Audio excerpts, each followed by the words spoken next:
Marvell here with Stridek, and today we're talking about the bell curve and how it pertains to SaaS companies.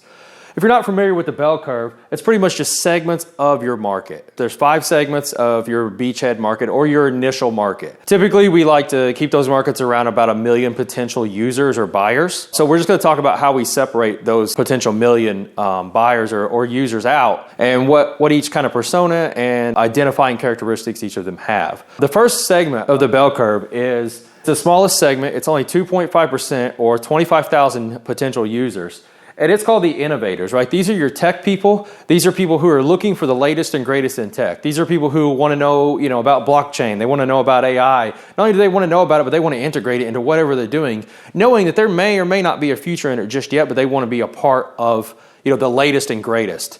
In fact, I'm one of them, and most tech people probably are. The second phase, you're going to see that there's about 13.5% of your users, or 135,000 potential users in this second segment. This segment is called your early adopters. These are your visionaries. These are your, influencers. These are people that are, work within major corporations that are always looking to try to, get the company to do something different and take them in a different direction. These are the people that sometimes make those jumps, and that's like the stories we hear about how, one thing saved a company.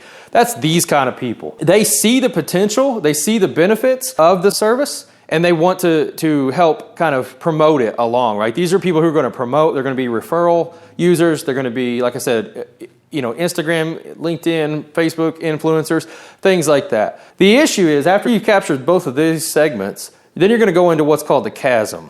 This is just kind of like a void, if you will, right? Every company has to, and every service has to go through it.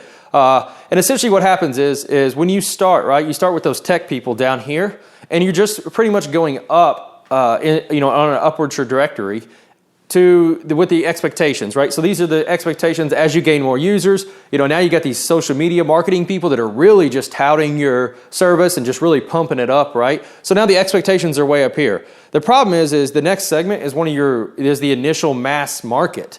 And while all these influencers said this is the latest and greatest thing, this is the best thing since sliced bread, the problem is that it's really not, and it's down here. So now you've got this trough of disillusionment that we have to go through, okay? The next segment, or the first segment in the mainstream market, these are called your early majority. This represents 34% of your potential market base, or 340,000 potential users.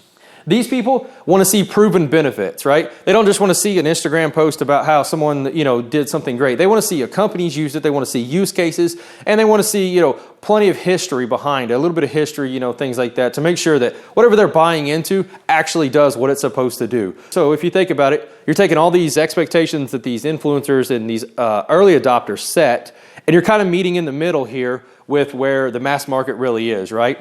So as you kind of go through this market and you're collecting users and people are signing up and stuff like that, you're kind of going to go through what's called the slope of enlightenment. So you're going to go up a little bit more on these expectations, right? As you are changing and pivoting to make your product or service better, to gain more traction, okay?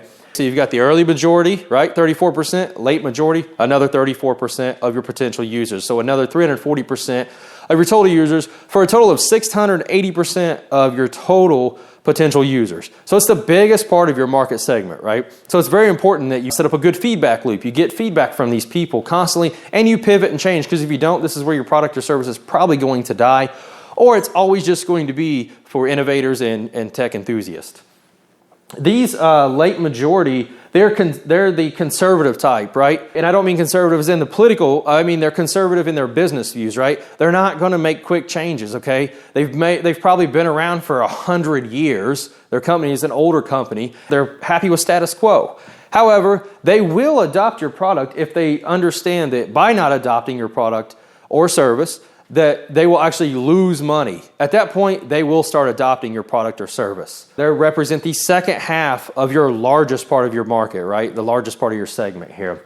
Now, once you start to really get these people, you're going to kind of, as you're coming through that slope of enlightenment here, you're really going to reach what's called market product fit, right? So you've pretty much perfectly aligned your product or service with your users and their needs, okay? And then from here on out, it's pretty much just the plateau of productivity, right? So now you just keep doing what you're doing and replicate that to millions of users. So your first, beachhead initial market was 1 million people. Go to your next market with 1 million. Your next. Now you can start replicating this really easily. And last but not least, let's talk about your last segment here, which is your laggards. These people are your skeptics, right? They're like, I don't know if I want to sign up. I don't know. I think the blockchain's fake. It's a hoax. The government's trying to, right? All that stuff, right? That's these people. These people only, thank God, they only represent about 16% or 160,000 potential users, and they're only going to use your product or service because it's forced adoption. They have to, right? It's like when TV, right? Everybody had to go to digital boxes. These people were forced to go to that, right? That's probably the perfect example of forced adoption. These people, they only represent, like I said, a very small percentage of your users in general. So they're only going to sign up if it's under a forced adoption method. Just to recap real quick, I'm going to go through just the 5 segments here, right? So if you remember, we have our innovators, right? Our tech people. We've got our early adopters, which is our influencers, right? So, Instagram, when you say influencers, is what everybody automatically thinks, right? So we got those people. You're going to go through this horrible chasm where you're going to have to pivot maybe 5 or 6 times to get your product to really line up with mass adoption. Once you get through that, then you're in the main market here. And that's 68% of your total potential market. So it's important that you get it right in this market. And then obviously we have, last but not least, the laggers who just want to see, it's forced adoption. You just have to do it, right? It's like innovate or die. So this is an explanation of the bell curve and how it pertains to your company. So thank you for watching and stay tuned for more videos.